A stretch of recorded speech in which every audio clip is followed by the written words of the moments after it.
If you ever wondered why the system ordered what it did, we have too. Now we're going to let you peek behind the hood so you can see for yourself.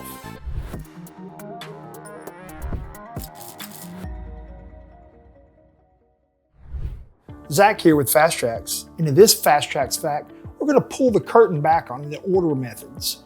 We're going to see why it did what it did. So if you've ever generated an order and said, gosh, I really don't think I need that many, or man, I think I need more than what the system's recommending, you can look at the logs to see exactly why it did what it did. From inventory, we'll navigate to orders and then order details. If we drill into an order from the order grid, we can right-click on any item and click View Logs.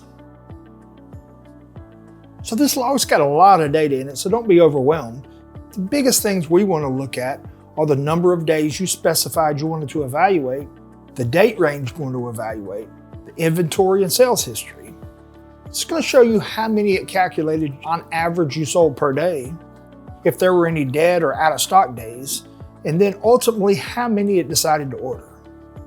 This is a common feature that our Lifeline team uses daily to help customers understand why the system did what it did. So now you can do it for yourself.